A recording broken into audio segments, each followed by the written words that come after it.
సాధారణంగా రోడ్డు పక్కన స్టాల్ పెట్టుకుని అమ్ముకునే పానీపూరి వ్యాపారుల సంపాదన చాలా తక్కువగా ఉంటుందనుకుంటారు. ఒకవేళ ఆదాయం బాగున్నా మహా అయితే నెలకు 70-80 వేలు సంపాదిస్తాడేమో అనుకుంటారు.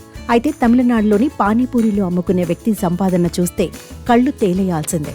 తాజాగా అతడికి జీఎస్టీ నోటీస్ వచ్చే వరకు అతడి సంపాదన గురించి ఎవరికీ తెలిసి ఉండకపోవచ్చు.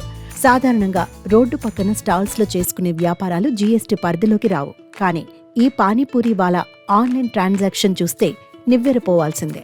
జీఎస్టీ నిబంధనల ప్రకారం 20 లక్షల కంటే ఎక్కువ సంపాదిస్తున్న వ్యక్తులు రిజిస్ట్రేషన్ చేసుకుని ప్రతి ఏటా పన్ను చెల్లించాలి.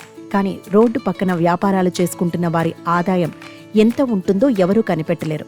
కానీ యూపీఐ ద్వారా డబ్బులు చెల్లిస్తే అతడి సంపాదనపై కొంతవరకు అవగాహన వస్తుంది. తమిళనాడులో పానీపూరి అమ్ముకునే ఈ వ్యక్తికి 2023-24 ఆర్థిక సంవత్సరంలో ఏకంగా 40 లక్షలు ఆదాయం వచ్చింది. అంటే అతడికి యూపీఐ ద్వారా వచ్చిన చెల్లింపులు 40 లక్షలు. ఇక నగదు రూపంలో అతడికి ఎంత ఆదాయం వచ్చిందో చూసుకుంటే అతడు ఏడాదికి కనీసం 60-70 లక్షలు సంపాదిస్తున్నాడన్నమాట. యూపీఐ ద్వారా ఆదాయ వివరాలు తెలుసుకున్న జీఎస్టీ అధికారులు అతడికి నోటీసులు పంపించారు. పన్ను కట్టాలని పేర్కొంటూ నోటీసు పంపారు.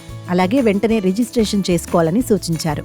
అలా చేయడంలో విఫలమైతే జీఎస్టీ చట్టం 2017లోని సెక్షన్ 23లోని సబ్ సెక్షన్ ప్రకారం జరిమానా విధిస్తామని నోటీసుల్లో పేర్కొన్నారు.